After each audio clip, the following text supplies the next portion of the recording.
Hey everybody, how's it going? This is Have You Seen This? I'm Daniel. This is my co-host. He's apparently the king in the north this That's right. week. That's right. Wasn't that last week? So very curious over who you usurped in the last 7 days. But how's it going, Rob? You know what? The less you know, the better.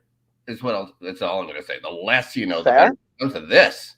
Hello et bonjour, mes amis. Comment ça va? For our French listeners, bilingual Canadian show. Oui, oui. Oh, Moi aussi, je parle français, mais un petit peu plus québécois que les autres. Moins québécois que les vrais français, mais. Yes, a bunch of gibberish that some people will understand, most people will not. Mm-hmm. But we do have a lot of things to talk about today. In our news segment, we're going to talk that new Picard trailer that just dropped, as well as that's coming for season 2, March 3rd, everybody. And also a bunch of different Star Trek shows coming out this year. I want to talk about some of those. Right. Secondly, I found I have a bit of a segment to do on Critical Role and Vox Machina. They're a D&D group that basically funded their own animated series and now have been funded even more by Amazon. And so we're going to talk a little bit about that. There was a trailer for their show, The Legend of Vox Machina, that drops Friday. And we're also going to talk a little bit about Netflix Korea and Squid Game. The success of that has led to a bunch of different interesting developments over there. So, and then once we get into our later topics, we'll talk our regular Boba Fett update in the second segment. I hear you've been watching The Righteous Gemstones, so we'll talk about that a little bit. Mm-hmm. And then for our main topic, we're going to break down, we'll mention it now, and again, we'll get the banner up. It will be spoilers. We're going to be doing our watch-along book review segment on, I will say, the first 3.5 episodes of Peacemaker, because I did fall asleep partway through the last episode.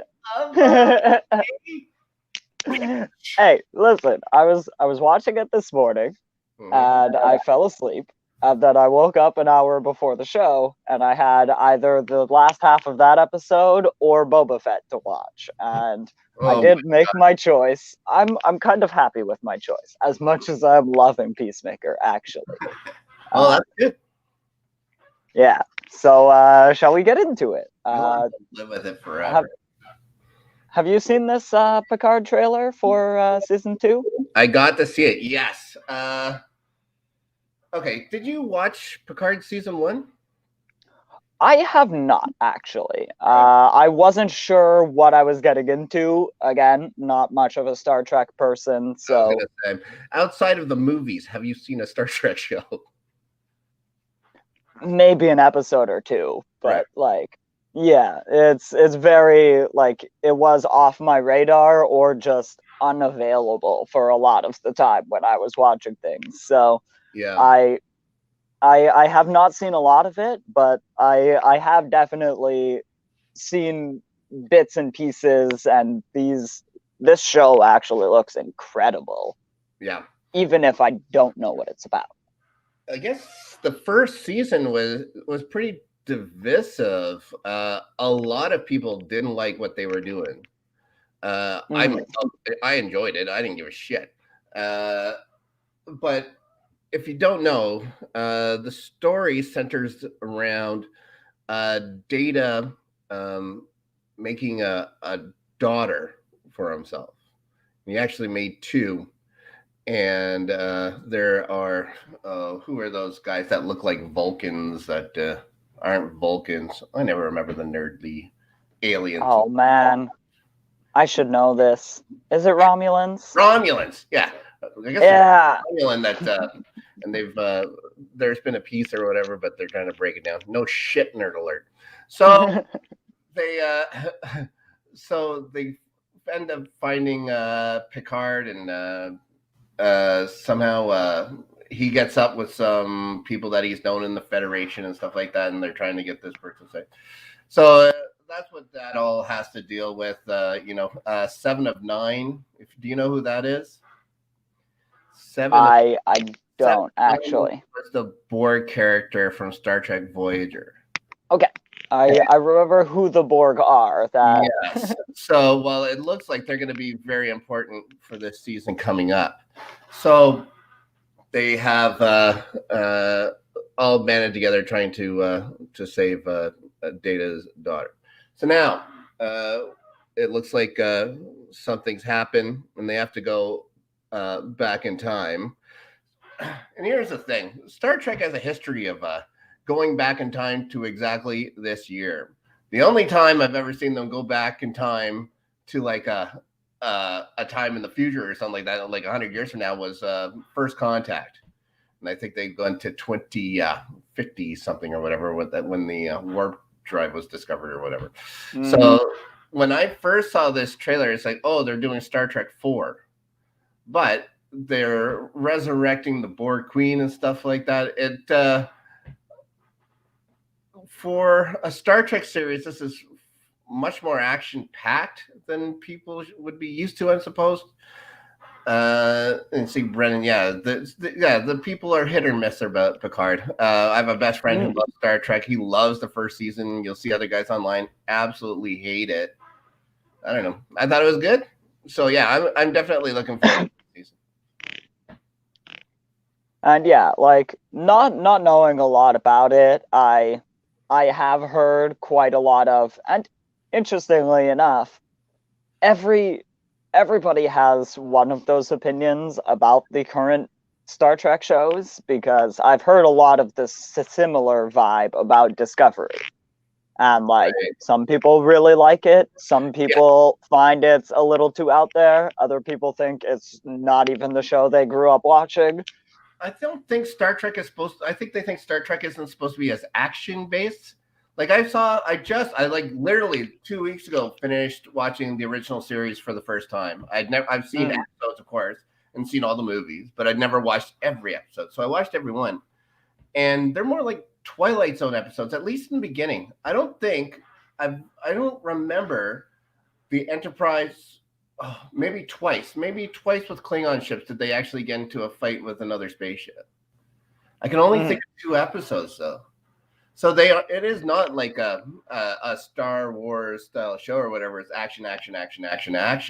This is more about storytelling and even kind of having weird or eerie things happen more than having physical fights and stuff like that. In fact, I remember I was watching a documentary about Star Trek. And when it was getting made, like there was like no violence, it seemed, whatsoever. So they made them put karate moves into it. So the first series of Star Trek is loaded with karate chops and karate kicks and those anvil punches up. That was my favorite part. Every single time I laughed out loud so much I got in shit from my wife if I watched it in bed. But yeah, so that's, I think, what the big difference is between the Picard shows and even maybe a little bit of Deep Space Nine. But that's my favorite one, is Deep Space Nine, because of spaceship fighting. But like I can see where the disconnect is with Star Trek, the new Star Trek and the old, for sure. Oh, huh. Okay. I was just along with that, I was also trying to figure out like what this next part is, because apparently there are 5 Star Trek shows this year, not 4 as I had originally advertised. 4? Yeah. Don't believe Discovery comes back this season, or well, like they're in mid-season, but the second half is going to come out this year. Apparently they have a very strange description here. Is apparently they're going to jump across the galactic barrier, which is a thing surrounding the Milky Way since the original series, and they've never touched it before. So that's a new thing. Really? They're also going to be dealing with an unknown species. Oh, it's not what they're supposed to be doing every week.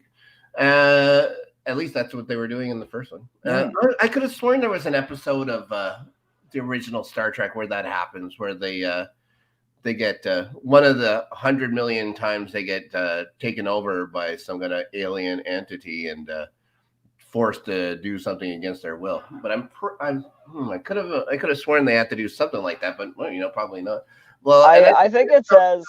Oh yeah, Trek too, right? It was briefly crossed by Kirk's Enterprise. There you go. And Discovery will finally show what's on the other side of it, which is a thing no one has done before. They barely just got through or whatever. Then they all made up, and it's like, oh, okay, we'll head back. Guys, listen, I'm a huge nerd, and I know all the Star Trek stuff, at least from the first. Don't worry about it. And yes, so Star Trek or Picard season 2 brings back Q. We saw that in the trailer. There seems to be some time travel adventures that seems very interesting. I think it makes it cheaper to. It's probably a little cheaper to run when you don't have to worry about dressing up every set, I guess, right? True. You can just go outside. We're heading outside now. It'll be fine. And yes, we're also getting what's kind of talked about as one of the more anticipated Star Trek shows. Okay. Is Star Trek Strange New Worlds. Oh, never heard. Which is this is actually going to be Captain Christopher Pike. Oh, okay. Yes. Like he's getting his own spin-off. In the events leading up to the Cage. Is that right? Yeah. It seems to be a prequel. Right. Yeah. Yeah. He's going to be Pike. Number 1 is in it. Spock. It's like the original number 1, like from the Cage, like from the first thing or whatever. I can't remember her name, but I think she was just called number 1. Spock was in it, but he wasn't number 1. I think he was just a science officer. No, he's actually a lieutenant here. Right. Yeah. Yeah. Okay. Yeah. Yeah. It's. I like that. And they have weird, like the transporter guys have these weird looking bathrooms. They almost look like Ben Kenobi, I think. Something like that. Yeah, it is different looking for sure. Yeah, they're promising episodic style, adventure of the week type storytelling, familiar faces, a young Uhura, right? Young nurse, new characters as well, and new characters who may have ties to Khan. Apparently. Oh shit! And then, so that's one of the new shows this year. So that other show that's out, isn't that supposed to be in around the same time? I know that it happens before the stuff on James Kirk's Enterprise. I think long basically times. Yeah, I think the way it breaks down is that Strange New Worlds is kind of a prequel to Discovery, because apparently Pike is a pretty big character on that. Okay, so I have to catch up on Discovery. I've seen the first season of Discovery. He's apparently in season 2. Okay, well, there you go. It was fine. That's another show. That's another one where there's so much. There is so much to see. Mm-hmm. And if you get off it for even a little bit, then you're having to play catch up, and it seems pretty daunting or whatever. I've done that with a show again recently. When I say recently, I caught up yesterday with a show we'll talk about in a minute. Yeah, I did enjoy it. It's just having to get back into watching a whole other season and part of another season and stuff like that. So, no, for sure. If knowing that there's even another one that may tie into Discovery or whatever, I have to finish watching it. And then what's the cartoon show again? Yes. Now that I'm looking into it, could be two cartoons. Wow. because Lower Decks comes back for season 2. Right, that was the one I was thinking of. Okay, yes. Oh no, sorry, season 3. Wow. Likely hits Paramount Plus in late summer. Okay, so which was the same time slot. Us, right? That'll be Crave for us. That's what it's on right now. It's Crave in Canada, and that will be that's Captain Will Riker. That's the way I distinguish my Star Treks. I try and figure out who's captain. Yeah. Nice. And oddly enough, I do recognize these names: Captain Pike, Captain Riker.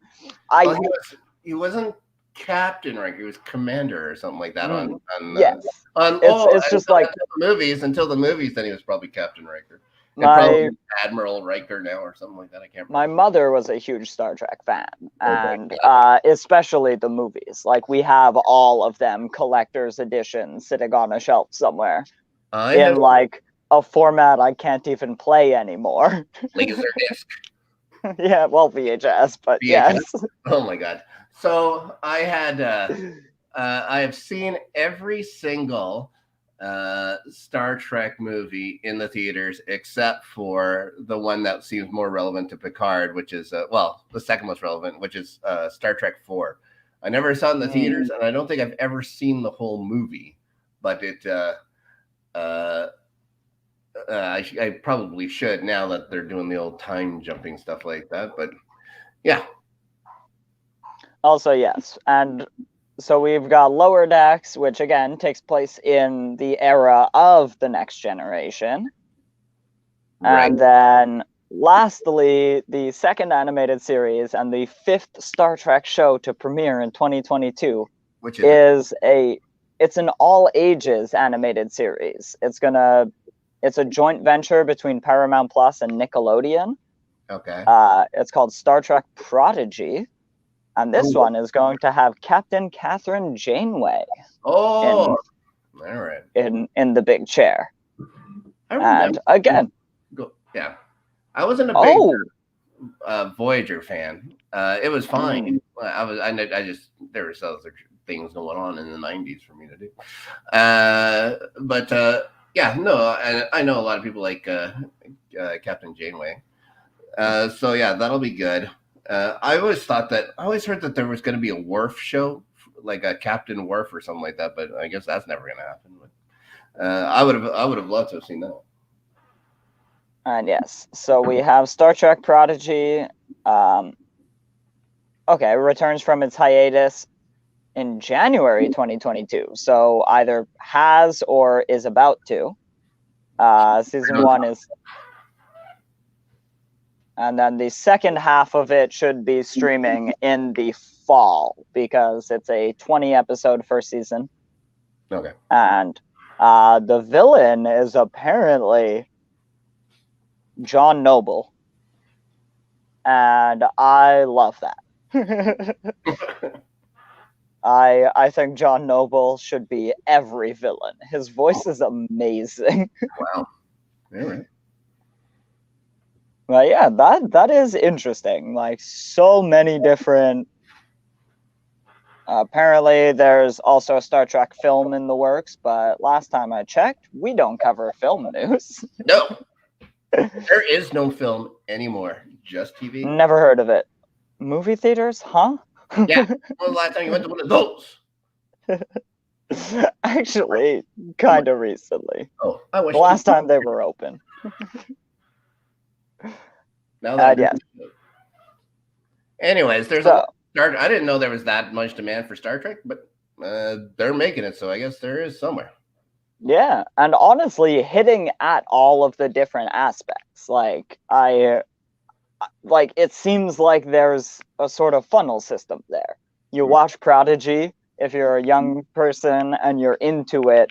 Lower Decks is just a different age, but it's still animated. But if you want to get a little bit older, you can go to Discovery.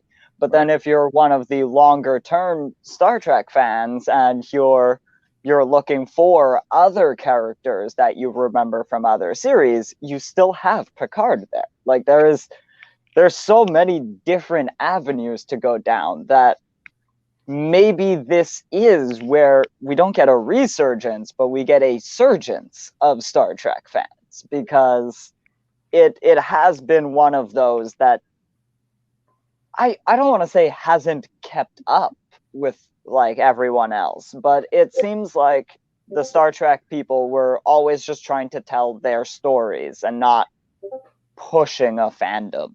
Yeah. That's how I always felt, is that the Star Trek fandom just kind of formed naturally, whereas the Star Wars one really was like push the merchandise, push the IP, push this. Yeah, you're right. I know that And word has lots of curse words in it, so that's why I like it too. yes. So moving on to The Legend of Vox Machina Sure. premieres this Friday. You're gonna have to tell me all about this. Yes. Did you watch the trailer that I dropped at all? Like, I did see the trailer. Very Dungeons and Dragony. yes, it's an animated show. There's so much to talk about, but mostly I will just kind of talk about like how they got here. Okay. Is these people, they're voice actors from cartoons and from video games, and honestly, you can't watch this show without hearing a voice you recognize. All right. Especially a lot of them came up, their early careers was in dubbing animes from Japan. So they worked for Funimation or they worked for Crunchyroll, and all they did was do voiceover for the English versions of animes. Okay. And then, yeah, they ended up all together on this Dungeons and Dragons campaign. Actually, it was Pathfinder, but that's not even important to the story. And then they realized that like they were having such an entertaining time with each other, and also since they're all voice actors, they realized they were all playing these higher up characters. Mm-hmm. And so they decided maybe an audience would be interested in watching it.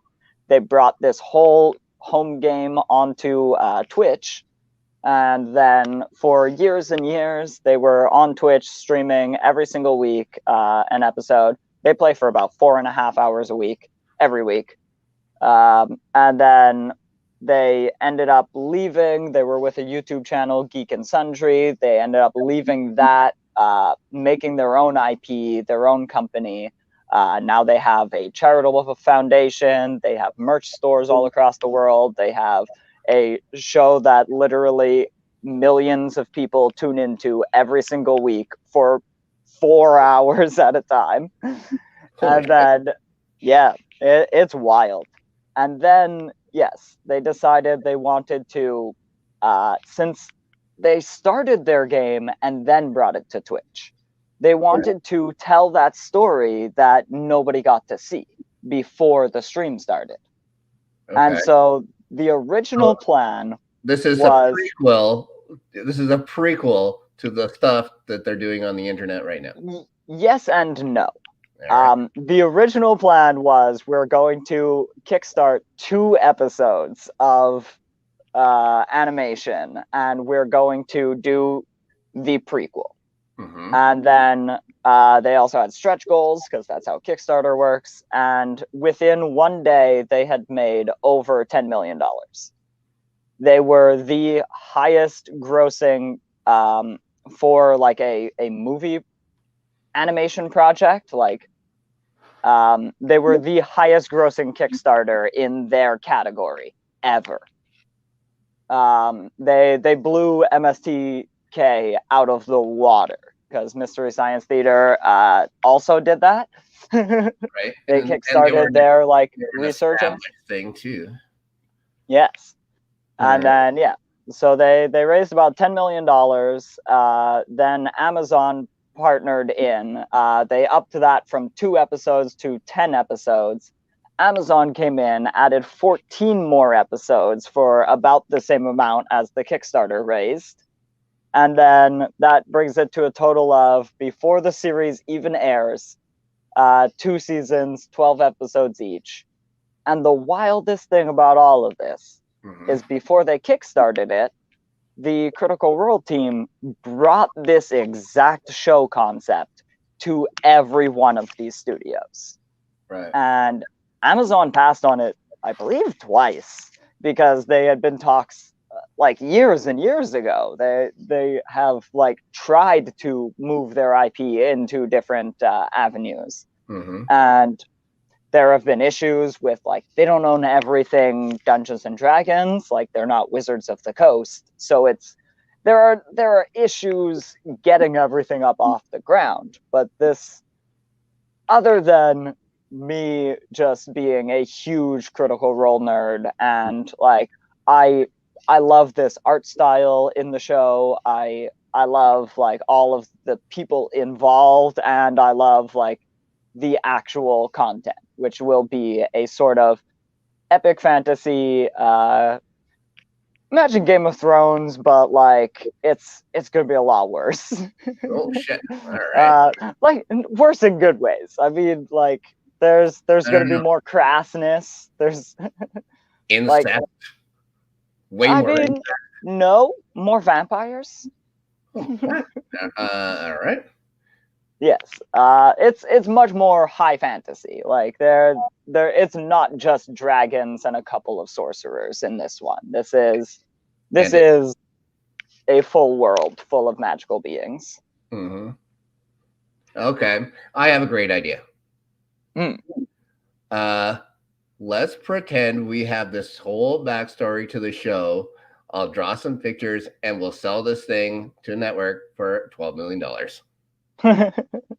Pretty much. Although, no, because only the first 2 episodes are going to be that prequel story. Starting from there, they're actually adapting and, in some cases, making small tweaks to their actual campaign story. So, like, the big villain, I don't want to spoil really anything, except that I did mention vampires earlier. What? One of the big villains early on in the story is the big villain in the animated series. And that is one of the, like, that arc of their series made Critical Role what it was, like, built its fandom, honestly. Wizard versus Dracula. I get it. Yes. And this Dracula guy, he was so cool too, and he had a personal connection to one of the one of the main party members and all of that. And so it really is. And yes, like some of the people they've managed to pull, other than like, yes, they all play their characters, and the dungeon master plays a couple of different voices throughout the series. But yeah, the other people they've managed to pull into this series have been pretty wild as well. I'm very excited for it. To tell Taco, I think David Tennant might have been Amazon. Like, I don't want to give the Critical Role people credit for absolutely every stone of this, because I do know Amazon did help when they came in. But yes, I'm terribly excited for this. I don't know what to expect from the animated special, but I do know what to expect from everything else. And that, I feel like one of those Game of Thrones readers again. Of like, I can't wait to show this series to people and then just sit in the corner and watch their expression as they watch it. Because I know everything that's going to happen. But well, I'll be one of them, because I have no goddamn idea what's going on right now either, except for a magical powered Dracula, which I am deathly afraid of. Yes. And I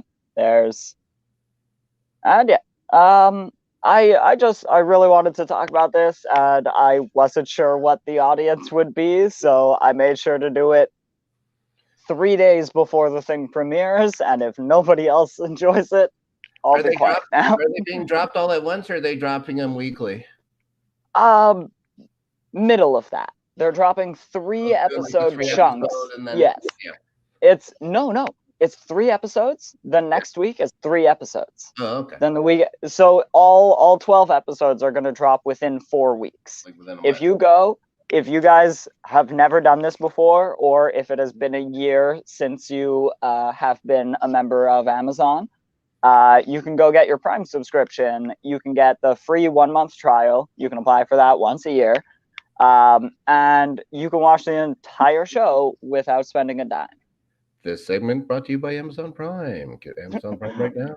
Well, no, this segment brought to you by don't give Amazon any more money. They don't need it. I think they'll do okay. They'll probably be fine. They should probably send us a check just for doing this. Last quick little news segment was that we did get not an ad exactly. Yes, we did get confirmation over the last week that there will be a season 2 of Squid Game. Mhm. That's supposed to be Netflix news. No. And yes, Netflix is also the CEO, co-CEO of Netflix was talking to shareholders and such and saying that yes, there will be a Squid Game season 2 based on popularity and how many people watched it. And even the creator wanted to continue the story. So he basically says, yes, season 2 is coming, as well as, which I thought was interesting, 25 Netflix Korea originals. Okay. So this is interesting because, and Canada has a few of these as well. And then Quebec ruined the deal for more. Friggin' Quebec. Yes, Netflix wanted to move a studio into Canada, which would have made producing shows in Canada and for Canadian audiences much, much, much cheaper. But there was a bunch of I's you got to dot and T's you got to cross, because if you produce television in Canada, you have to produce, I think it's like 15%, it might be even as high as 20% French stuff as well. And because in order for Netflix or a big studio to come to Canada, they would need to promise that they're making French language content as well. And Netflix just did not have the budget or the care or whatever reason exactly. They didn't want to make that much French stuff. But yeah, it just kind of fell apart over that. But basically, it is a good thing when Netflix does this, because it says that they have confidence in not their studio, but it is their studio, but sure. It's kind of like different franchises of Netflix. And to put that much faith into Netflix Korea does say that they have a number of ideas that sound good. Korean dramas are incredible. And the success of Squid Game came from not backing down from that, not trying to Americanize the thing at all. It is a very Korean show. And then the things that people are enjoying about it are the differences from the way different cultures tell stories and make television and things like that. So I'm excited to see more shows from around the world, and Netflix originals tend to go pretty well for a season or two. Then Netflix flips the big old coin and decides if it's getting more. Right. Like I said last week, I absolutely love Squid Game. I thought it was fantastic. I didn't think it stuck the landing just because it looks like because they wanted to do this. They wanted to keep it open to bring a season 2 back. So, now that it's coming and stuff like that, I hope it delivers. I really I'm not expecting that same level. Now I know what Squid Game is. You know what I mean? It's like the bar's here. They don't have to get to the bar. It would be great if they did and get past it. But, if they get close to the bar, that'd be great. And as for other shows coming, now that I've seen Squid Game, I'm much more interested in other kind of shows like that. Going to see watching the Parasite TV show, those kind of things. I've never seen Train to Busan because I am deathly afraid of horror movies, but maybe that's something I want to watch at some point if I'm drunk. But Liquid Courage. So I am excited to see what they can do. I what they can do with a season 2 of Squid Game. Uh, uh, it's gonna be different though. Like there isn't gonna be that shock factor isn't there anymore. They're gonna have to go another just levels and levels and levels just to get that kind of that shock level that made everybody tune in to see. So okay, from what I've heard through the grapevine, they could just shock everyone by doubling down on the rich person bit, but making it more fun. I heard that like when the rich people got there in the original series, it does kind of change the show a lot, kind of midway through. Okay, yeah. And I think finding out more about them and maybe one specific one could, like in later seasons, if we can get a personal story on one of them, it could change a lot. Yep. Well, it'd be nice to find out what happened to the cop. Did he die? Did he whatever? So, yep, there's lots of stories they can play with for sure. All right. So yeah, I'm excited for that. Probably, going to be a year or two before we see any of those things other than Squid Game, which is probably already being written. We'll start filming, later this year, most likely. When I was reading about Squid Game, the man who wrote it, I guess it took him 3 months to write the first episode, and wow, it just took a while. And after that, he got the tone of it or whatever, and it started going and stuff like that. But if it took him 3 months to write the first episode last time, and he didn't you can tell by the way this thing ended, he was not planning on a second season. Squid Game, written by George R.R. Martin. Not gonna happen. Everyone's gonna get pissed off at the people who write the second one again. That'll be fun. Internet people are fair. Yes, absolutely. So, moving on to our watch along segments. Mm-hmm. What are we watching? Well, we're watching. You're watching Righteous Gemstones. Mm-hmm. I have been watching Euphoria, so I haven't been watching Righteous Gemstones, but I'll get to it. Danny McBride is so fun. So I was talking about Righteous Gemstones before. It was one of those shows that I started and then I liked it, but it just got put on the back burner. I didn't have Crave for a bit. I was watching it when I would go visit my dad. And after I got Crave, I just never thought of it. There's always more, always more, always more, always more. So I hear, okay, there's a second season of Righteous Gemstones coming. It's like, okay, I'll finish up and I'll see what's going on with this new season. The show itself, I wouldn't put it in one of my favorite comedies at all. I think it's good. It has some funny bits. The thing is, it has great characters. The characters are great. It's just the story itself I'm not too interested in, but it does have two of my favorite television characters currently airing, and that's Judy and BJ. Judy is the daughter of Eli. BJ is her hapless, I would say, husband. Reason enough to watch every week is just to see Judy freak the fuck out. It's awesome. And and this is going over guys this is done by the guys that did Eastbound and Down and stuff like that, like Danny McBride's fingerprints all over it. It's a much different tone than Eastbound and Down or Vice Principals. Yeah, it's maybe even more dramatic at times, considering it's guys like him and Adam Devine and stuff like that. You'd expect a little bit more. Adam Devine's character is good. I don't think he's especially funny. He has funny bits and stuff like that. There's funny parts. I think funny things happen. It's just it doesn't all seem to work at the same time for me.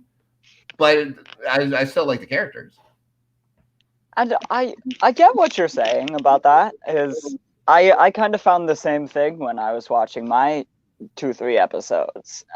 Just that I'm not sure if that's the intention or not. Right. And if it is the intention, I actually am on board. Okay. The fact that it is not necessarily a comedy. It is it's a drama with like the rules of the universe have been comedied. Like it's I like that verb. It's confusing. Yes. The thing I'm trying to say is that I really like, and I love when Titans does this too. When you take a silly premise, but you just decide that it is true about your universe, and you stick to it. Yeah. And I do not. Again, they're probably trying to be funny, but they're not telling jokes. Like it's not a sitcom. It's not like it's not a regular type of comedy. No. The comedy comes in the fact that none of this should be possible, let alone like happening every single week to these same people. And then so it is just like the thing I really enjoy about the show is just not even when I'm watching it, but like afterwards when I'm just like, no, I really enjoyed myself watching that. Yeah. Did I laugh or cry or whatever? Who really cares? I enjoy the show. Like, make no mistake, I enjoy the show. It's just, I don't know why I enjoy the show yet. I think it's because of the characters, much more in the story. And if you thought that the first few episodes and you get the gist of what the first season's about, the second season takes an even bigger turn. I have heard that. And like as soon as the second season premiered, people were like, Judy is the greatest character on television. And And BJ's right there with her too. Those two are fucking awesome. I love it. I wish the show would be about them. That'd be great. I would say it is actually difficult to watch it at the same time as Succession. Because honestly, there is only so much I can take of watching these freaking nepotism kids fail upwards over and over again. Yeah. And it's like, now I gotta watch it twice. We're talking about Full House, Frenchie. Yes. We're talking about Fuller House. No, we are talking about Righteous Gemstones and loosely just a bunch of HBO Max things that we've been watching recently. All right. But he also mentioned catching up on some of the 100. Never seen it. I really liked that series. Very very silly. It's very CW, so anybody going in, just know that. But Is it like a comedy? Or the no, premise is silly? It's the 100 is actually a sci-fi series. It's about humans going back to the Earth 100 years after nuclear annihilation of humanity. And so they lived in space for a while, then they came back, then a bunch of things happened. One thing I really like about this series is they always introduce next season's big thing in the middle of the last season. And it's an unknown anomaly at one point, and then by the end of the season, you find out what the anomaly is, what it actually does, and then it spins into next season's story. And that's one thing I really liked about the series is they always found a way to pick up and add a new little piece onto the end of it. And then one of the things I really got annoyed at is that they end every single episode and season on the most insane cliffhangers in the world. Honestly, like they introduced a new planet at one point, and you're just like, you cannot just introduce a planet and then go on hiatus for 4 months like that. You can't do that to me. But they do it. All right. 5 yeah. seasons. Oh, that's a lot of catching up. All right. Are they like Yeah. 20 something episode seasons? I think 13 actually. Oh, okay, so it's not so bad. Yeah.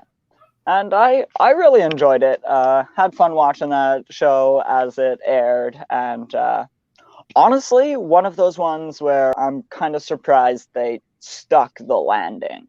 Oh, It's not like the greatest finale, but it is like they fit it within their show and within their premise, and they actually managed to do a pretty decent job at it. great. Other news, well, not news, but other watches. Boba Fett. I watched episode 4 earlier today, right Yep. before this came on. Really, I'm liking it more and more. Honestly, if you recall in the first episode, I was just saying like I just want I want a little bit more about the other crime families on the planet. I want a little like I want to see a big villain emerge. I don't know who the bad guy is yet. And then just as these episodes ramp up, I'm getting the answers to all of these little questions, and also just seeing some really cool Star Wars stuff. I wonder if there's going to be a lightsaber. You'd think there'd have to be. Well, you know what? You don't have to be. It's not like the Solo movie never had a lightsaber, right? Well, until like the very, very end. In one scene or whatever, and he just lights it or whatever, right? True. You know, the problem I have with the Boba Fett show so far is just Boba Fett is one note. He talks like this. Yes. Everything he says is like this. There's nothing else to it. Justice. It's actually very, very good for like a villain. Roose Bolton immediately springs to mind. Sure. And Roose Bolton specifically is the opposite side of the coin, because Boba wants respect and Roose wanted fear. But they both have that very quiet, very deliberate way of both thinking and speaking, choosing every word carefully. And it is difficult to watch in a protagonist. I will admit to that. This isn't the worst thing in the world. Maybe a third character might have helped. Maybe. Like, yeah. I'm not just Shand either. I think she's fine or whatever. She's just whatever for me. I actually really like Fennec. I think, I mean, I just think they're the same character. We got 2 different Boba Fetts. It just seems to me. She's a little funnier, and that's what I really like about Fennec is that she like abs of steel on that.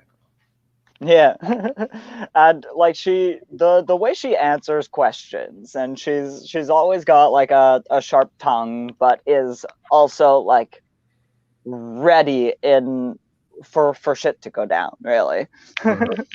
And I don't know, I can't really describe a lot of their characters because they are very stoic. Is a great word for it. But yeah, oh, really? I actually am of the opposite opinion. I think the jumping around in time is the coolest thing about the show. But yeah, I really like that it makes you pay attention. Like you got to be watching or you're going to miss something. I may feel a little embittered as well, just knowing that there won't be. I was hoping for a huge Tusken Raider army or whatever fighting for Boba Fett. That's what I was hoping. It's like, oh yeah, well fuck you. I got all these goddamn guys that own the desert. The only thing, it's like this is gonna fucking kick ass when the big fight comes, and now I just don't know what the big fight is gonna be because there's gonna be a big fight. It has to have a big fight, you would imagine, unless they just do everything by diplomacy and work out a paperwork deal or whatever for him to run Tatooine or whatever. Is it Moss Eisley that they're in, or is Moss Vespa? I want to say they're in Mos Espa, but Right. that is it's a no blank boards guess. Honestly, I couldn't tell you for sure. And we got to see more of the darker Chewbacca there. Yeah, I enjoyed his little bit very much. I'm happy they kept it in. I don't know what I think about that bar and everybody trying to be so nice and stuff like that to him. I prefer the other smuggler's bar from Tatooine, but I do enjoy those laser brass knuckles that he has. Like, what if you have something like that? If you've got brass knuckles with great big points on them, do you need the lasers on them as well? I don't think you do. Yeah. Maybe if they have like stunning capabilities, if it's a taser as well as a giant fist. Maybe if you're punching a guy in a pool of water or something like that. If you're on dry land. And yes, maybe it is just to disrupt Force users. Who knows? Oh, you mean like those things will block like lightsabers, maybe? Like those staffs or whatever, like those laser staffs? No, I was figuring more. It's a secondary attack, so you got to block both the punch and the pulse, and so it's two different things to be fighting simultaneously. Okay. And what do you think the chances of the Mandalorian showing up? Like they were talking about muscle can be bought and stuff like that. I think it's going to be. I hope it's going to be a Mandalorian. Seeing how they don't even need to get Pedro Pascal, they can just get some dude dressed up like it, and he just has to phone in a voice for it. Yeah. I honestly am not sure. That's definitely what they want you to believe. Right. But I think we're going to end up with something a little different. Could it maybe. be? Or could it be those other ones? I'm not so good with the Clone Wars characters, but the girl from Mandalore, who's her name? Do you remember? Katie Sackhoff played her. Yes. Maybe. And yeah, because there are a number of those. They introduced a lot of characters. I honestly have not seen Mandalorian, so I don't know what to think of, but thanks, Belko. Yes. Bo-Katan, right? And yeah, I would like to see some of that creep in, and I just the reason I asked about a lightsaber earlier there is they're still like the police in the galaxy, sort of ish. So when Jedi? there's I thought there was only one. Yeah, but I mean, they consider themselves that. Like that's what Jedis are supposed to do. Right. But when literally every gang member on Tatooine is going to be shooting each other in the streets in a week or two, that's true. I don't see how someone doesn't how he doesn't try to get involved in that.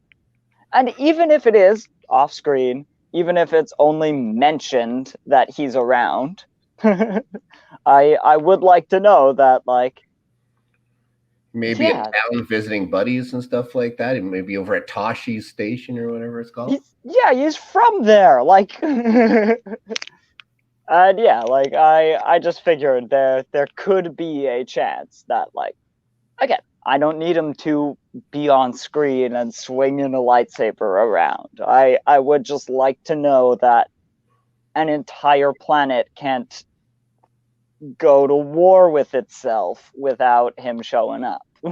Yeah. Especially one that you'd be able to, you'd think with the Jedi powers, you'd be able to feel Tatooine. There'd be something connecting him to home, right? You would Yeah. imagine. You'd figure. Yeah, lousy Jedi's. Uh, yeah. So yeah, I'd love to see Mandalorian. Of course, it'd be great if Luke showed up. But how many times are you going to go to the well with Luke Skywalker? They just had him. There's the big surprise last time. Yeah, there's actually a comment right now that says the same thing from Delicom. It's like if they hadn't already used that trick, Mm-hmm. but if they never did the Luke cameo, an awkward moment between Boba and Luke could be hilarious. Maybe they'll just send Baby Yoda back again, whatever his name is. Yeah, He can do it himself now. I don't know what you're supposed to do about it. I find it odd. And I'm gonna wait and see what the actual series does with it, and then have an opinion. Yeah, I think that these guys know what they're doing. They have an idea, so you just gotta trust that they're gonna deliver here. So, lastly, any other points on Book of Boba Fett? No, just that it's left me wanting more so far. I have it's like especially compared to the first couple seasons of Mandalorian, but for me, maybe it's because Mandalorian, I had no preconceived notions of what he wasn't a character. He's just somebody they made up and started doing things or whatever. And it's like, oh, there's Jawas. Like I would get excited for things like that. And now we have a known character, and all these nerds have built up Boba Fett for so long and stuff. Like, we need to have a Boba Fett thing. It's like, here it is. And it just seems to kind of plodding along for me. So I was expecting more from it, but I'm excited to see how it finishes. How many more episodes? 3 episodes? I think it was 7, yeah. Yeah. So it's got 3 episodes to right the ship for me. It's not like I've enjoyed it. It's not that I hate the show. I just was expecting more. That's all. And yeah, there's always the chance. Disney likes to do these things to us. There's always the chance that those last 3 episodes are wildly different from the first 4 that we got.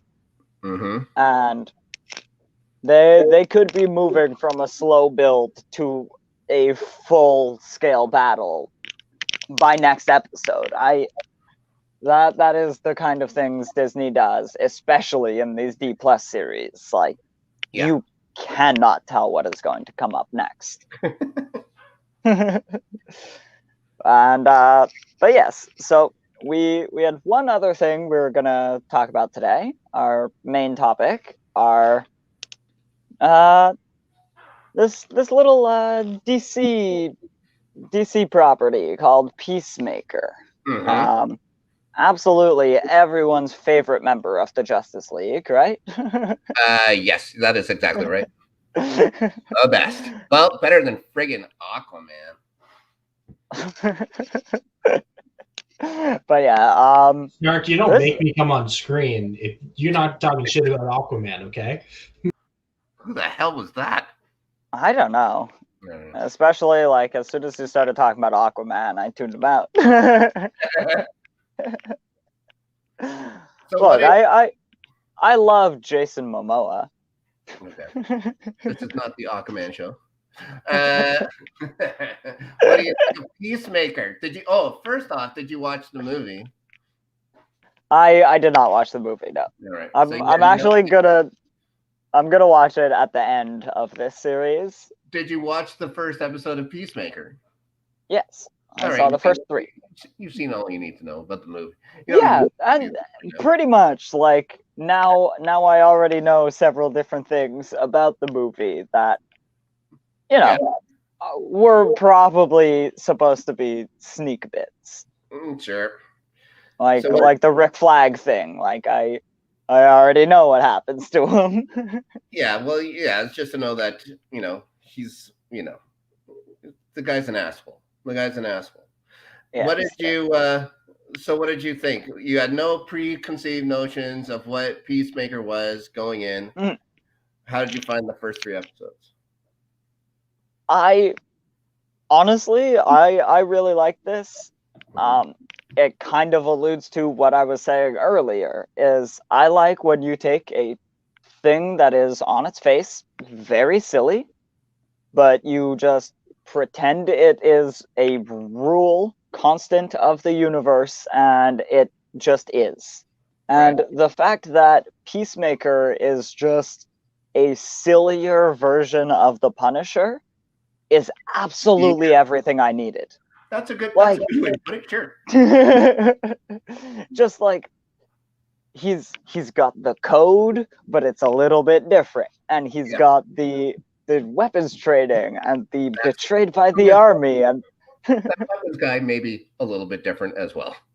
and yeah, it's just like the two of them have such a similar like power set, but Right. such incredibly different vibes, because like again, like Peacemaker just has that inherent silliness to him. And He has to be joy. fair, yes, to be fair, Punisher is silly as fuck.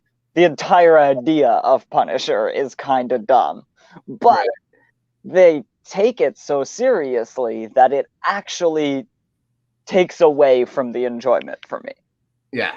Well, the Punisher, he's getting his vengeance because the mob killed his wife and kid, right? Hmm. And Peacemaker is doling out punishment because his dad told him to. So Yes, but also I'm curious about that. Yeah. Again, I don't know anything about this property or these characters. If his dad is just straight up the leader of the KKK, like what? Like I don't know what is going on there, but I do know like how much of his dad told him to. Is this a Dexter thing, or is this a he's kind of reacting to a type of person his father was? I'm gonna say one thing. You may have fallen asleep during episode 4. Is that not correct? Yes, that is correct. I think if you would have stayed awake, those questions would mostly be answered. So I'm not Nice. about it. But And yeah, because the last thing I remember is like the dad going to prison. So, and I guess he's got a superhero name, maybe, or racist organization's job title. I don't know which one is which anymore. I think it's a little column A, little column B. I think Yeah. you're right. So let's say, okay, so you're 3 episodes, let's say 3 episodes in. What do you think of the main premise or the main sort of looking bad guy in this show, which is the butterflies? I have no idea what the hell's going on. I don't know if this is a comic book thing or not. I know I'm very interested. I like the little dude's tongues that come out like an elephant trunk or something like that. What Honestly, do you think? Yeah. I was very very interested when it was an actual bug. Yeah. The fact that like it's I don't know, it adds a wrinkle, because one, now we've seen that maybe there's a cure they're not looking at. Mm-hmm. Like they've just been eliminating the hosts, and at this point we found out that killing the host doesn't necessarily kill the butterfly. Mm-hmm. So maybe this whole mission they've been on has been a little sketch from the beginning. Mm-hmm. Would make sense with a Waller-led group. Well, yes, but I'm also so confused about that. I don't know if Amanda Waller has a daughter, but I do really like that little dynamic of like you didn't need to put that character there too, because there is not a person in that like show's universe or in ours, in reality, that trusts Amanda Waller anymore. Right. Like, we've seen it enough times now. We do not trust her. And so, Yeah. and yeah. Sleepy boy. I mean, again, you gotta sleep and work. So what do you think of the rogues gallery, like the guys going around here? Some of my favorites, like I fucking love Vigilante. He is one of my favorite characters in superhero TV / movies ever. I think he's great. I don't know. I was very confused. At first, I thought he, like, I really like the character in itself, but Yeah. when he shows up in, like, it's episode 3?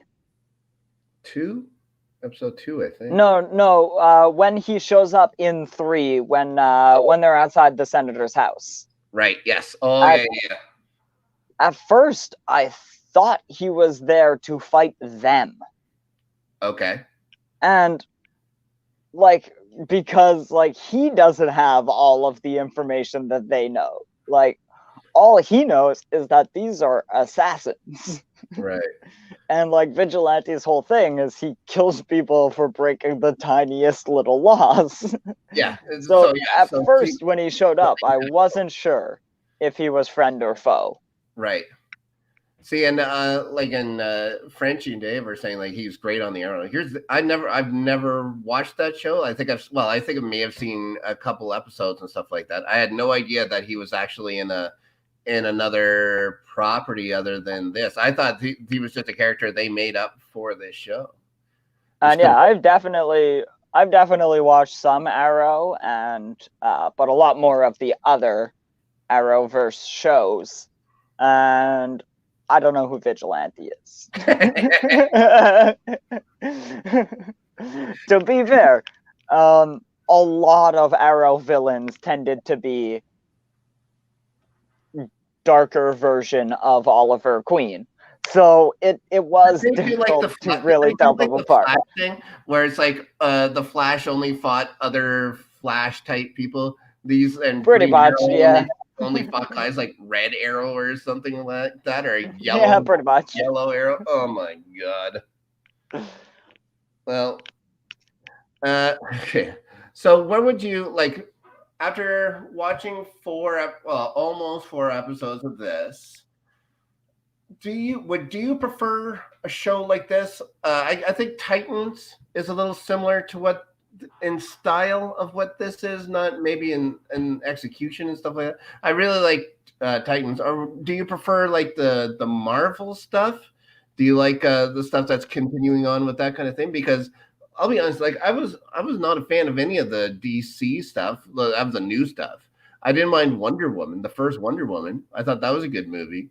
I wasn't a fan of really anything else, but I fucking love this. I'd prefer watching this than watching WandaVision or watching definitely that Hawkeye show. What do you think about this? Like on that kind of level, like of the TV superheroes? It's interesting that you mentioned that, because I actually really have enjoyed all of the Marvel ones as well. Like, yeah. I really liked Hawkeye, but I found Hawkeye was definitely a once or twice watch. Right. Like I found Hawkeye to be much more of a movie than a TV series. And that has been true for a couple of the Disney shows. And, you know, some people arguing a little too much in that vein of like, oh, they should have just like cut it down and like made it a long movie and things like that. But I heard a lot about that in WandaVision, and people talking about how it goes too slow or too like everything is drip fed. But Peacemaker is different, and it reminds me a lot of The Boys. Yeah. The Oh yeah. Oh frick yeah. yeah, I think and that almost by design, really. I would imagine. possibly, Yeah. and even in pacing though, like, and I find like the humor is very similar. A lot of it just like translates, but pacing wise, I do find that they are trying to tell. And one thing I liked about The Boys is they tell like one story in the 10 episodes. Yeah. But there are pieces of it in all of them. And like we've started learning, we got a new character in one episode, we got the antagonists in another, we got the twist about the antagonists. We've since learned that, probably the dad is going to be more of an antagonist than anyone thought originally. Right. So like that could come back around in a few more episodes and deliver. That's one thing that Disney Plus shows didn't do as much. The Marvel ones, but not to their detriment either. I just think that it's different versions. I like both of them, so it's very hard for me to pick one. Yeah. And honestly, Frenchie is saying some wild ass shit. Peacemaker is pure gun. I do agree with that. The rest of the DC shows don't all suck, especially if you're going to argue Supergirl is the good one. I'm going to say this right now so that everyone understands. Frenchie is hopped up on goofballs. Freaking Frenchie. And yes, my favorite thing about the Supergirl argument is if you watch the Supergirl TV show, she can't fly. But if you watch Supergirl on the DC crossover episodes, whenever she goes to Flash or Arrow or this or that, she immediately gets twice the budget and all of a sudden she can fly a lot better. And it was a whole thing of Supergirl originally aired on a separate network. This is a fun little silly thing about television networks. I don't know if that translates as well. Yeah, when it was bought and folded into the CW universe. Right, because it was CBS first, right? Yes. Yeah. And in the acquisition was a rider that they were not allowed to increase the budget. Like, they weren't allowed to spend more money on the show, which is was silly. It always made in Vancouver, or was it made in LA and then moved to Vancouver to put the cost down? I don't know. It wasn't about cutting costs either, because again, the CW wanted to raise Supergirl's budget. Right. They were not allowed. Strange. For some reason, within the acquisition, like certain things were already contracted out for a couple of years. So there are things that when you acquire a show like that, you don't get to make sweeping changes. But it was particularly odd that they were not allowed to increase the budget. And because of that, like, you can still see the wires. What? And yeah, like you can see the wires sometimes. You can see like the hair isn't the best moves. Like when you're flying through the air like this, your hair is supposed to go in one direction. But no, the way it happened was they filmed it by having Melissa Benoist just jump off of something, right? That's how you get an air shot. And then so actually you can see it in some scenes where she's flying, where her hair is just skewed the wrong direction because it's going up because she was coming down rather than shooting straight across the screen. And yes, all right, little tiny nitpicks, but back to Peacemaker. Pacemaker. Yeah, he's the geriatric superhero. Oh my god, that's his dad. Yeah, it's just after a surgical operation to regulate his heartbeat, he gains supermagnetic powers. Oh yeah, you can't go into the bath anymore. So Okay, so I was thinking, like, why do I like Peacemaker so much? And it may just because, like, it's just James Gunn. James Gunn has had control of Peacemaker the whole way through so far. Mm. I think that, like, when you go to other shows and stuff like that, on TV shows, like Feige's there to like keep an eye on it, but it's always different directors, always different writers and stuff like that. It seems like all of this is just something that James Gunn had in his head for this side character in the movie you made. Yeah, that one has been odd, and I'm curious to see what happens when the Guardians one comes out. Yes. Because like they're making right. And he's running both of them. There's actually 2 Guardians TV shows coming out. One of them is going to be like a little holiday special. Christmas special, and the other one is like a show about Groot. And it's supposed to be like an animated show. And I believe James Gunn is attached to both projects in like writer and director capacity. They're doing another Guardians of the Galaxy cartoon? It seems like they've done a few of those, haven't they? I know, like, it was one of the things that was announced in the big Disney Plus phase 4, basically. Sure.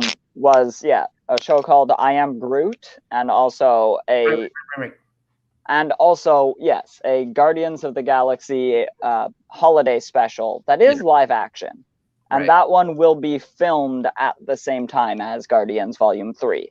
Okay.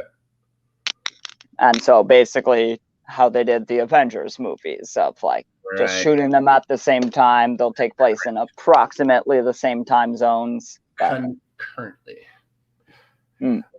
Well, one other thing to say about Peacemaker is possibly the best credit sequence in the last, I don't know how many years. Like, have you ever skipped the credit sequence for Peacemaker yet? I mean, are you talking about the end credits? Because no, I do not think I've watched that. The opening credits. Okay, the opening, yes, I watch that all the time. And I thought that was really funny. I'm surprised that like it's almost original. It's so strange that I haven't seen a lot of things like that before. Like the entire cast doing a dance number to an 80s style glam rock song. Last time I saw that was High School Musical. Like, yeah, I love it. Every time I see it, I have a huge smile on my face. I'll think about the song throughout the day at work and stuff like that. Yeah, and like, what's it called? Throw your dog an invisible bone or something like that. Yeah, that's the move that they do. That's the end move. Is throw your dog the invisible bone. Like, so good. And actually, I wonder now if just that whole song, because I'm most of the time not listening to the song, but I wonder if all of the lyrics are just the dance moves. Maybe you might be right.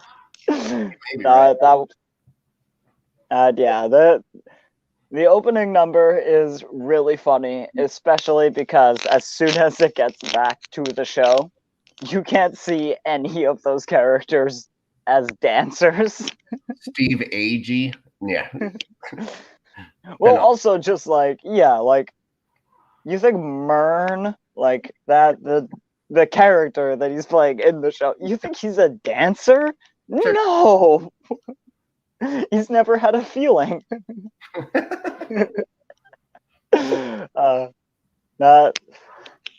I'm really curious. Yeah. I want to see, is Waller going to be in the show?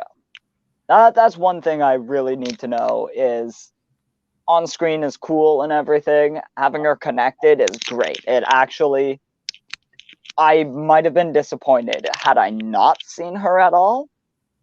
But like I kind of have a hard time with like this whole you've got her daughter there, and you've got this Myrn guy who clearly used to work alongside her and now doesn't for a very specific reason. That's all we can really tell about it. And then I want to see them on screen together. I need to see them interact in some way before the series ends. Well, you'd imagine Waller has to show up. It's like a final episode thing, or if they do, how many episodes is the season? 8 episodes? I can't remember exactly. It might be halfway through this goddamn thing. 8 episodes. Oh my god, halfway through. Okay, so do they do like a Game of Thrones thing where they have all the big stuff happen in episode 7 and have the final episode to kind of start tying things up and going into the next one? I don't even know have they said if they're making another one yet? They're like, it's not like John Cena. I'd imagine it's a pretty busy guy, but he's going to become known, I think, for this role now, won't he? Yes, and I don't think anybody's waiting for Blockers 2. Yeah, I'm not sure about that. I haven't seen any info. Right. And James Gunn sounds like he's going to be busy as hell too. So this might be all we have. So you'd have to think Waller's going to be there. I don't know if they're going to have anybody from the, like, if they're going to tie in any Justice League kind of characters as well. That could happen, but I don't see it. This is not the Justice League type level, right? They're not. You don't see Superman get involved with a guy who shoots other guys in the head. Not usually, unless Jimmy Olsen has a dark secret. And yes, as Dave also mentioned in the chat earlier, that was apparently the last episode directed by James Gunn. So we're gonna might notice a tonal change, or do you think it's like, guys, I've done 4 fucking episodes of this. Do that. Also, clarification: he did 1, 2, and 3, and he's doing the finale. So he didn't. If you guys liked 4, he didn't do 4 already. Okay. And yes, that actually does make more sense. And well, Daniel fell asleep in 4, didn't he? Daniel didn't quite make it to the end of 4, didn't he? Listen, maybe if James Gunn directed it. Oh, that's throwing shade at whoever directed it. Right? Bitch. How dare you? But yes, also yes, James Gunn has said it's going to be a little while if he gets to more Peacemaker. Because he says, I think I'm just going to collapse for a while after Guardians 3. Attaboy. Yeah. And, deservedly so. Sure. But there's still some James Gunn kind of usual cronies and stuff like that I haven't noticed yet. I think did we see his brother yet? I can't remember. Come to think of it, yeah, James Gunn does do a lot of that. Yeah. I'm gonna want to go back and rewatch it later. I know that Nathan Fillion he had in the first, in the movie for the Suicide Squad, but is there a way of getting Nathan Fillion dressed up as something else? Who knows? Or as a voice for something? We'll see. I have no fucking idea. And yeah, I'm honestly super psyched about this one, and it's great because they took their time, and when HBO Max decided to actually drop a series that takes place 100% within their movie's canon, they knocked it out of the fucking park.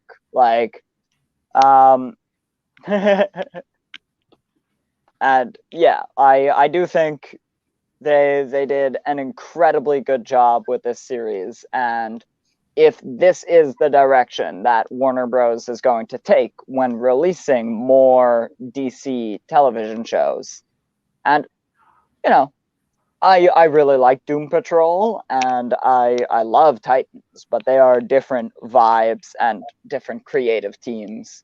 And when those shows were created, there was still a whole DC was still called the EU, I believe, right? Now it's called some sort of multiverse, or I don't know what they're doing yet. But yeah, I would say this and the last few series have been steps in the right direction.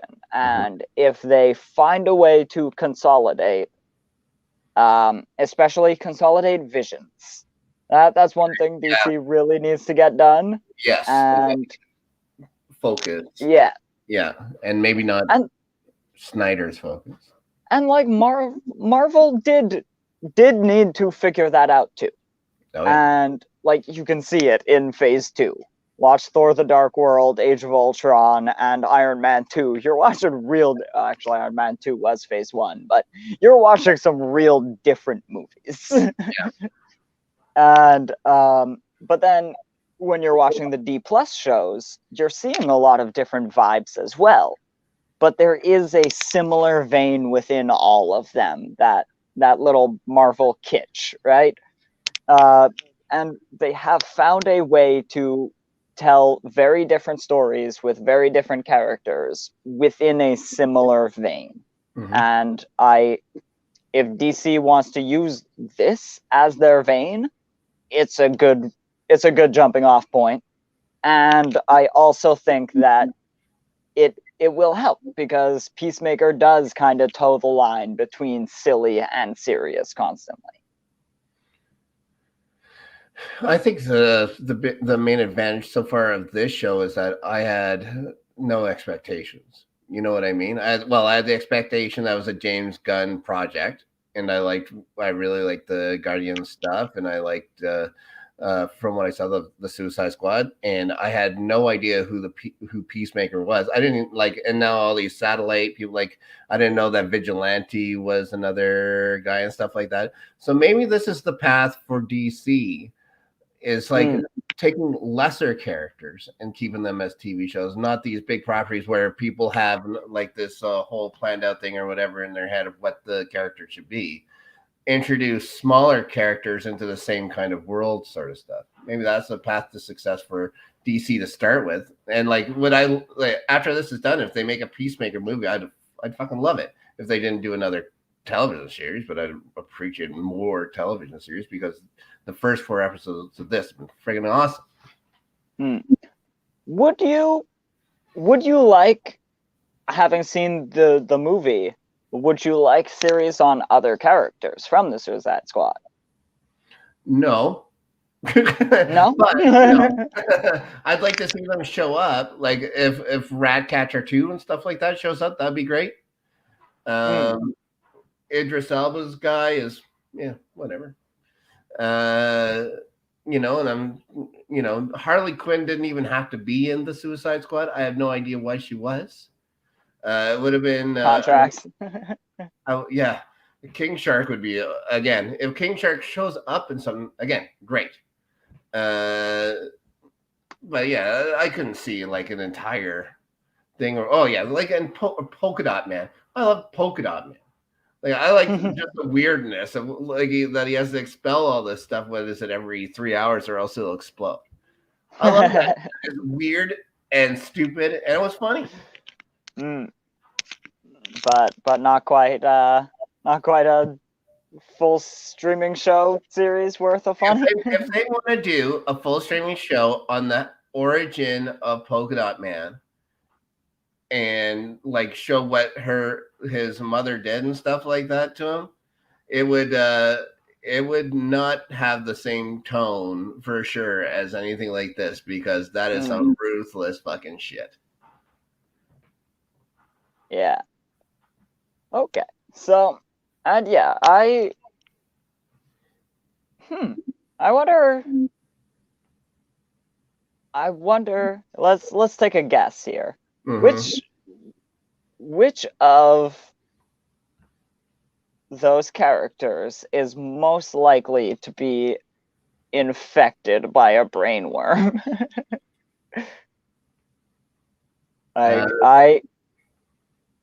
I almost thought that Myrn was. Right. For the longest time.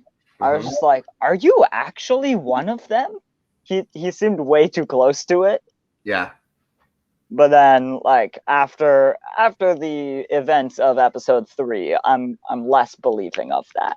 Yeah. I'm gonna plead the fifth because I don't fall asleep. Because you actually do know one of the characters gets infected. I mean, I wanted to ask slightly for that reason, to see if when I go to watch the episode, I'm gonna find one. Daniel. The episode, Daniel. I will watch the episode, and then when's the next one out? I can't remember which. Yeah, I actually can't remember what days it comes out Monday morning when I wake up and I have time to watch it. That's when it comes out. Yeah, and I've been watching them like Tuesdays, the day of the show.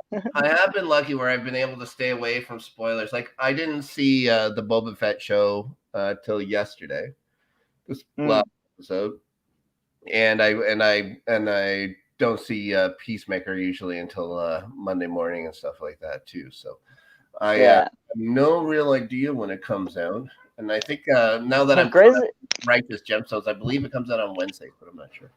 The crazy thing about Boba is that it comes out. Like, I think it came out today. Like, if like midnight, doesn't it? I think it's midnight. Oh yeah, it might be midnight Pacific tonight. I know it's right around our show time. So if you're watching Boba Fett the day of the show, you actually have gone a whole week, which is an eternity on the internet. Without spoilers. Right. Yeah, that's true. Well, yeah, I just don't have the time to really. I could care less about wanting to know shit. So, yeah. So a good thing. So if it comes out on Tuesday at midnight or whatever here, watch our show. Get caught up on the last thing that happened. That's what we're saving you guys a rewatch. We're giving you guys back 45 minutes of your life. Yeah. And at the very least, an hour and a half at a time. Yeah. And yeah, that's about all that I have for today. I hope to, we'll probably, move the Peacemaker episodes over to segment 2 for a little while as well. We don't have to talk about Boba Fett every single week, but I was just trying. Yeah, it was because we were both planning on watching all of it anyway. But now, as we start moving along, we'll find other shows that we're both watching, or a lot of the audience and one of us is watching, and so we'll shift things around, move some other things into segment 2, so we don't have to spend a whole 25 minutes talking about Star Trek or 25 minutes talking about Star Wars. The good news is we don't have to do that again. We've covered the 5 episodes or the 5 shows of Star Trek coming this year. We can I 4 years of Star Trek. We'll spend some time with Picard. We'll dip our toes into the other ones hopefully here. Maybe I'll get caught up on Discovery, and we'll see what goes with that. I probably won't see much of the cartoony ones, but you never know. And yeah, and as Dave was just throwing up our banner there of what should we watch next, if you guys have suggestions in the chat, toss them in, and I will review them and decide if I want to watch those shows or not. But always looking for good ideas. So if you think a plot description is going to sell your idea better, throw that in there too. I just know that Murderville is coming next week. I can't wait for that. That looks like fun. We're definitely going to talk about it next week, because as Dave was bringing it up to me pre-show, I was saying, like, I actually knew about this from a completely different source. I heard about just its existence. Yes. Because apparently it's a remake of a UK show that has a similar premise as well. I didn't know if it was UK or if it was France. I knew it came from it came from Europe, the idea or whatever. But yeah, very excited. But we'll touch more on that next week. There's also a show called Our Flag Means Death. I can't wait for that to come out. I'm not too sure where. Yeah, that one's coming out in like October or something. Oh, yeah. It was very first trailer, but Taika Waititi is in that one, so that's interesting.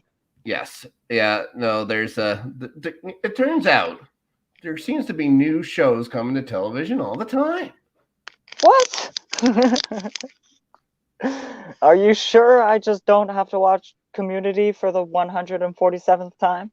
You're gonna have to try and find a way to fit it in. Yep. It's only 22 minutes. You can find 22 minutes for Community whenever you need. Yes, always. Or 44 if you have to watch 2 paintball episodes back to back. Yep, that's true. All right. And on that note, thanks everybody for joining us, for watching along, for all of your comments. We had a lot of fun sitting down with you, and you can find me around all over the Northern Entertainment Group. Hopefully in the next little bit, I'm going to make my way around to the other shows and, you know, say hello to our friends we haven't seen in a while. But you can find me on Twitter at my handle down here. It's at Corrupted Canuck. That's corrupted with a K, not a C. But that's about it. How about you? Well, you can follow me at Snark Yeti on Twitter. You should see if I got the Wordle for the day. Spoiler alert, I did. Spoilers, I got it. Guys, it's not that difficult, all right?